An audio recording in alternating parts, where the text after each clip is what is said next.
Happy Thursday. Welcome to our Fiery Embers show on the Everyday Athlete Podcast Network. This show is not going to bring you the latest tips on how to increase your VO2 max or increase your watts to kilogram, but what it will do is make you laugh and think about where some of the best foods in your area are. Today, I'm going to be joined by Raziq Rauf of Running Sucks 101. I met Raz about a year or so ago, thanks to our connection to Adam Lee of Community Trail Running, and I've loved reading his Substack ever since. We got into an exchange, not a heated one, about television shows filmed in LA and how it would be cool to run those streets from the shows that we've seen. So we're going to talk to him about that and more on today's show. But before I bring Roz on, please check out the Everyday Athlete Podcast Network on your favorite podcast platform. We have 9 shows, which means that we have something for everyone. We have shows about music, shows specifically about food, and then we have Q&A. So go check out the Everyday Athlete Podcast Network wherever you get your favorite podcast, and then be sure to subscribe, rate, and review our network so that we can continue to bring on guests like Raz. And without further ado, let's bring him on. And let me get the correct pronunciation. Is it Raz or is it Raz? It's Raz. My mom calls me Raz, but whatever. It's So we met, like I said, about a year or so ago through Adam Mhm. Lee, and I have absolutely loved reading everything that you write from a running/cultural perspective. And I think Yeah. I lean more into the cultural part than the Mhm. running part with your writing, because it makes the world seem like a better place, even though some Yeah. of the stuff you write about is hard to stomach sometimes. It is hard. It is sometimes hard. It's sometimes hard to write. But I'd like to correct you on one thing. Yeah. You met Adam through me. Oh, that's right. It's been such a whirlwind with the three of us. I don't know who's met who, but I know I'm connected to you guys, and I appreciate that. He's so awesome. I'm always happy to connect people that I like. So it all works out. But yeah, the talking about the culture and writing and reading about difficult things, that kind of stuff it's important for progress, which is something everybody wants. Like whether it's the progress of their personal financials or progress of inclusivity or parity in whatever part of the world that they move in. Everybody wants progress. Like it's human nature, I think. So yeah, and it's hard work to do that, whichever one you're talking about. Yeah, I mean, you've written about run clubs. The most recent one was in Santa Ana, which was just Yeah. really powerful to read. And there was one about a young woman whose run club in South Central, where Hmm.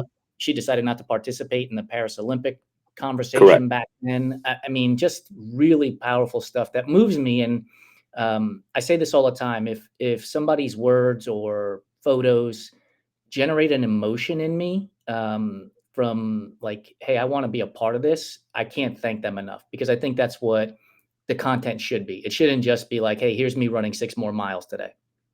Well, my pleasure. That is my goal.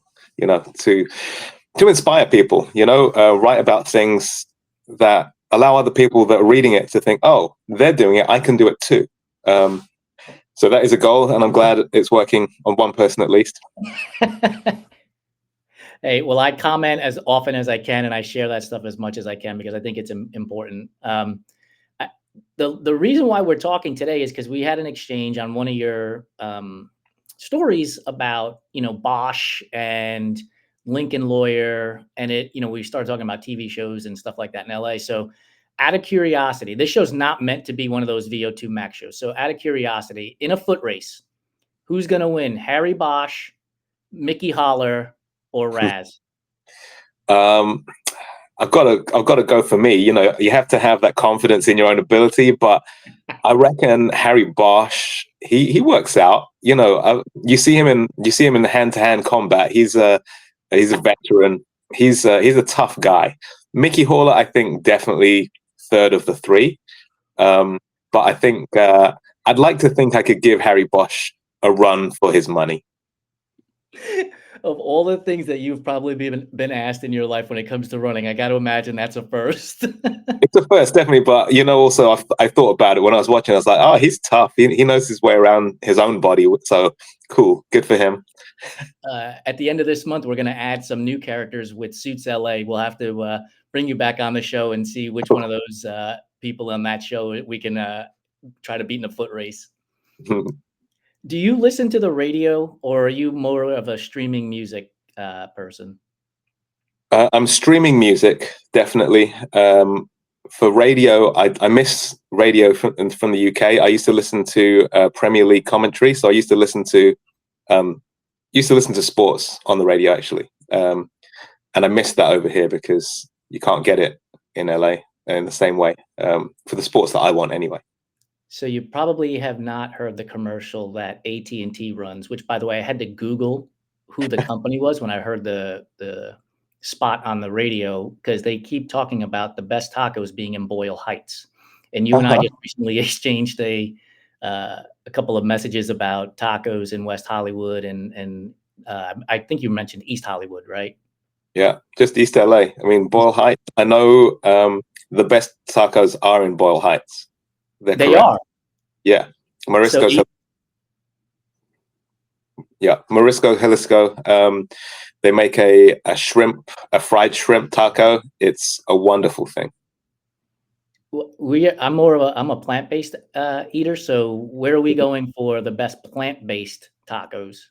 Well, that's a good question. I mean, I love a potato taco, simple as that. So honestly, it's one of the things I judge a taco place on, like how good is their potato taco. There's Angel's over here on Eagle Rock Boulevard. They have a great baked potato as well. It's wonderful stuff, like really good. Lines down the street. Really? Yeah. Is it so? What makes it special? Is it the way the potato is cooked? Is it a salsa that's a little spicy? Like, what makes it so special?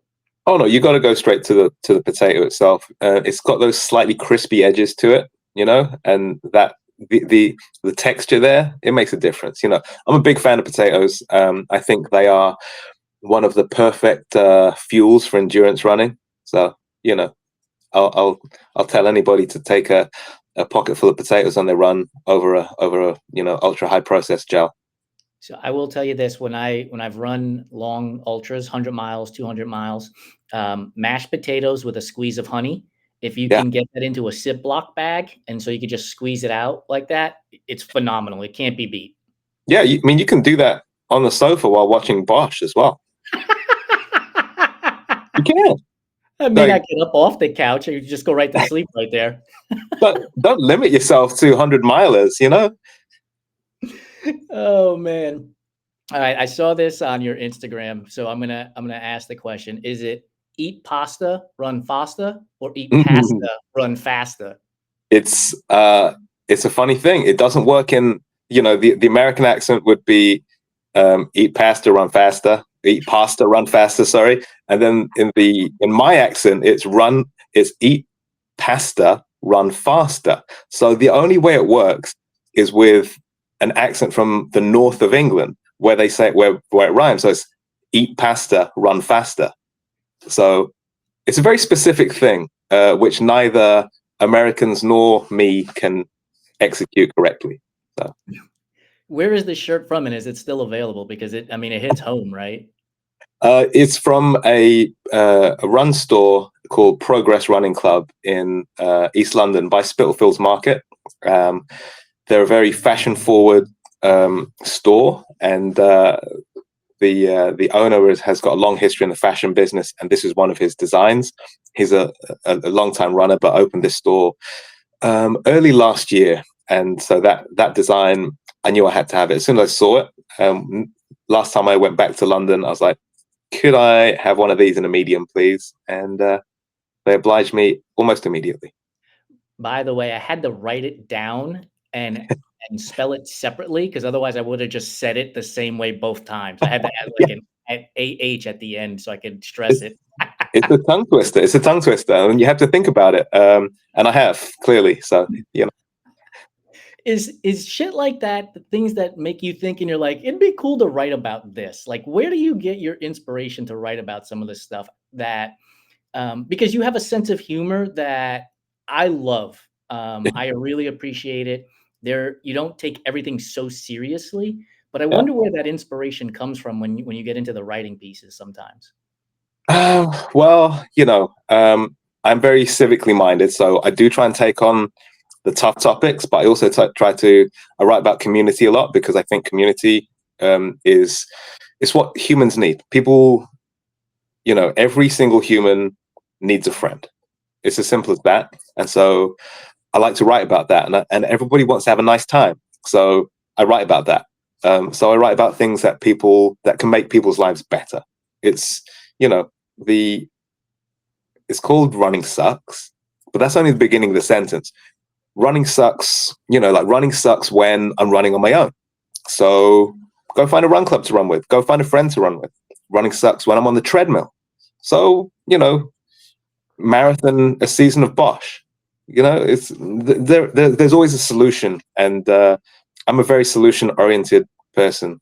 So that's kind of where my thinking comes from. Like, I look for the people who are trying to solve it as well, and I try to write about them. I try to write about who they are, where they've come from, why they're trying to do the thing that they're doing, and try and relate some of my own experiences, some of my views on the world as well. So yeah, those are the things I think about. But yeah, we all like to have fun, so that's kind of at the heart of it. I want everyone to have fun. Everyone just wants to have fun. Yeah, I mean, the more we smile, the better we feel, right? It kind of releases the burden sometimes when we're laughing and smiling about things instead of being angry, typing at people like, you're not a runner. Yeah, think about the things that you do every day. You go to work to get paid. What do you do with that money? You spend it on your rent, your mortgage. You spend it on your food, whatever payments you have to make. But then whatever's left over, you spend it on having fun. Whether that's some tacos with your friend, whether that's going to a concert, watching a movie, buying some new equipment to do some gardening with. It's all recreational stuff, and running is one of them. People spend a lot of money on running, and so if I can help them overcome some obstacles where they're not enjoying running so much, where I can make it less of a burden, like, running is an exercise for fitness, but if I can make it fun for them as well, great. You mentioned music concerts, and you used to be, or maybe you still do, write about music. And recently, the Kendrick Lamar halftime show, there was a release about a conversation he had. He runs like 4 to 6 miles, consistently. And so I wonder, like, what other musicians that you've come across in your time who are runners or have told you that they're out there running? Yeah, so many. I mean, Taylor Swift is probably the most high profile one because she trained for the Eras tour on a treadmill because she wanted to recreate the physical feeling of, exertion for 3 hours while being able to sing. So, talk about her VO2 max for a minute. It's going to be like higher than mine or Harry Bosch's. But then there's someone like Liam Gallagher, another stadium filler. He has a daily running routine. Part of that is, I believe, for to help him stay on the straight and narrow sobriety wise. Some of it is mental health. It's all linked, of course. I don't separate physical and mental health at all. But yeah, those are the kind of two ways that I think musicians, artists engage with running, because it's the rock and roll lifestyle is something that many ultra runners have traded for running dozens, 50s, hundreds of miles, so there's an interesting correlation there, I think. It absolutely is. And we tell a lot of stories on our platform, and I don't know what the percentage is, but it's got to be very high, of people who have gotten off of alcohol and drugs and adopted the endurance sports culture, and oftentimes leading into the ultra and trail community. I would be one of those people. I have been alcohol free for 12 or 13 years now. And sometimes the conversation is, did you just trade one addiction for another? And maybe the answer is yes, but running feels more healthy and it feels more community building than alcohol, when I would be drunk and blacked out, obviously not talking to anybody. So yeah, I think there's a lot to be said for the healthier addiction. You're much less likely to die from running a long distance. There's also a slightly greater chance of dying from running a long distance just for the exertion that you put your body through. But it's about finding your limits, right? you can reach different levels of enlightenment through endurance running. You can find things out about yourself. You know this from all the stories you've told, and it's really interesting because I think that a lot of people who come from a substance abuse addiction background may have been trying to mask those feelings, whereas endurance running, endurance sports, it's really about feeling those feelings super hard. So, you know, running isn't therapy, but it can be one of the things in your toolbox for therapy. And I'm happy that it is. I'm happy that it's being recognized as that. Yeah, absolutely. I agree with you. You know, running is therapeutic. I'm gonna bring it back to a little bit of a lighter moment. So Yeah. again, I love to scroll through and just find pictures and be like, what the hell is this all about? So there is a post on Instagram you have, I don't, it's got to be a couple of years old, where Yeah. you're like, I don't enjoy running and videoing myself running, but I love taking pictures of signs. And it's the sign you had said pizza pie on it.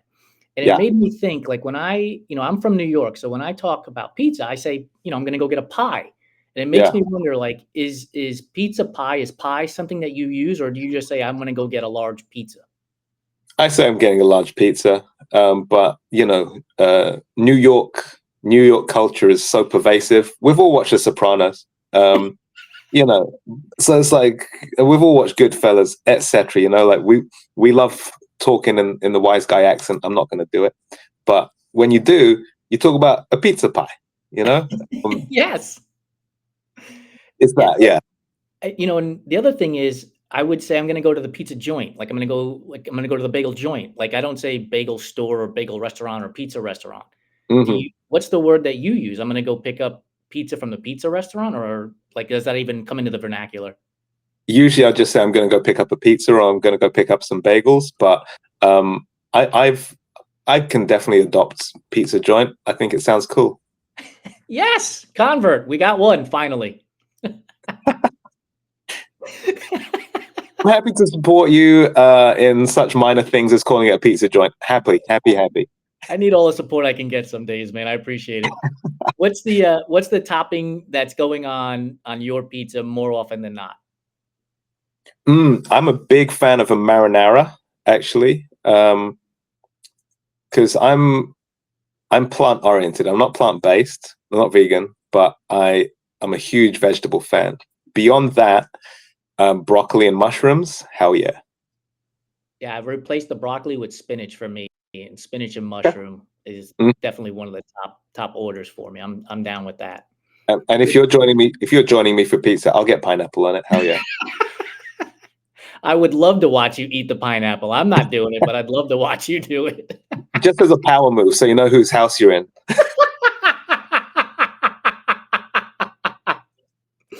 I'm in. I am in. We're gonna go get tacos in Boyle Heights, potato tacos in Boyle Heights, pineapple on pizza for you.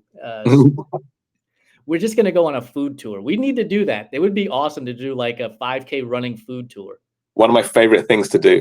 You know those food tours, they definitely exist. I mean, we know they exist in terms of walking tours.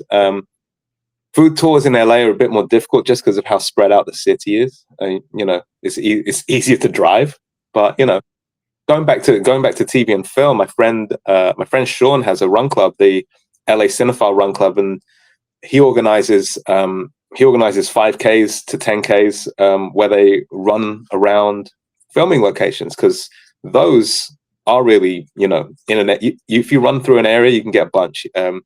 So that's a fun thing.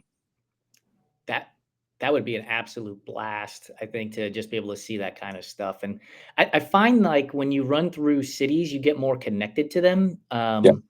and you feel more a part of the fabric of the society in those areas for sure. Absolutely. I mean, that's I moved to LA from London 10 and a half years ago now, quite a long time. But when I moved here, I was overwhelmed by how big this city is. And so I thought, how am I going to engage with it? I run, so I'm going to run. I'm going to go join some run clubs in different areas and get to know the place and run 5K, 10K races to get to know the neighborhoods. So I know downtown Los Angeles like back of my hand. I ran along Hollywood Boulevard at 6 a.m. For the Rock and Roll 10K or whatever it was. I've done Santa Monica and Venice through their 5 and 10Ks. I've seen so much of the city through that. But then through run clubs like that move around location, I get to be with friends and explore different neighborhoods. The Cinephile Run Club started in Pasadena doing a Halloween tour, because that's where Halloween the movie was filmed. And so we started there. I was like, oh great, I haven't really run through Pasadena before, so this is fun. And I was like, oh yeah, there's Mike Myers' house. Like, it's cool. But yeah, you do get more connected to the city. I know the one way streets of downtown LA now better than most drivers do. 100%. So yeah, so there are huge benefits to moving around cities on foot. You're still hosting the Glendale Runners at 7:30 a.m. on Tuesdays? 7 a.m. 7 a.m. We leave at 7 a.m. sharp. Yeah, it's a small neighborhood wellness initiative. We're there. We are reliable. Every Tuesday we're there. And so anyone who wants to join and get 4 miles in the morning before work, more than happy to host them. Like it's just down the road from my house and my co-captain Ezra's house. So we're going to run together anyway. If anyone wants to join us and get that practice in, we'd love that. Yeah, I just told Stephanie Schick, who we put her story up last week or the week prior, because she lives in the area, about the run club. And she's like, that's just down the street from me. So, I'll get in my car one day at probably 4:35 a.m. to get over there and come running with you guys. Oh, it'll take you 20 minutes at that time in the morning. I'm gonna show my ignorance here on food again, but this time we're gonna head across the pond to the UK, and you have a choice of bangers and mash, shepherd's pie, or a proper British breakfast. Which one are you eating? Which one are you tossing? And which one are you gonna hold on for later? Okay. Well, the classic cooked breakfast, it is a classic. It's honestly one of the only things that can be called a British classic. But honestly, it's a bit much in the morning. So I'm going to toss it. I like my oatmeal in the morning. So I'm going to toss the English breakfast. The shepherd's pie, I love potatoes. And I love a mashed potato. If I can exchange the sheep part of the shepherd's pie for a vegan substitute, I made a really good one with lentils. I made a really good one with corn mince. That's a good one. I'm going to keep that for later because it reheats really well. The bangers and mash, I'm going to eat that right now. Yeah. I love it, dude. Like shepherd's pie. I remember the first time my mother served it to me, I was like, what is this? Right? We're Puerto Rican. Like, that doesn't exist on the island. I was like, why are you serving this? Like, what are we supposed to do with this? But my goodness, I was like, wow, this is amazing. More. You put mashed potatoes on anything, it works. You can even if that mashed potato used to be in a Ziploc bag in your pocket, it works. I was in Boston last year, and there's a place in the North End that has a potato pizza, and so it's sliced thin. The potato, and then it crisps in that 500-degree oven, so it's like soft on the inside, cooked but crispy edges on the potato. Oh, so good, man. Yep, I've had one of those with yellow peppers as well, and it's a beautiful thing. Awesome. Well, hey, where can people read your stuff and follow you online? Because honestly, it's one of my favorite emails that I get when it pops up, right? Like, it's like Running Sucks Substack. And I'm like, here we go. Something good to do. Thank you for saying that. I appreciate you. Running Sucks 101 on Instagram and .com. Running Sucks 101. Because I couldn't get the Running Sucks without the 101. Someone had already taken that. So make sure you go check out Running Sucks 101. He's got stickers. I've got them all over my laptop and my notebooks too. So check them out and enter into the giveaway. You're still doing the giveaway with John G, correct? I am. And these are all envelopes full of stickers that I'm sending out to people. The John G giveaway for upgraded subscribers, to give them a little bit back. Give away $100 Junji gift card every week. They've been a super kind. They're super kind people. I love them very much, and I love their gear. Awesome. Well, I appreciate you coming on the show. Try to stay dry in the weather that we're going to have for the next day or so. And I'll see you around, man. Thanks for joining me. Thank you.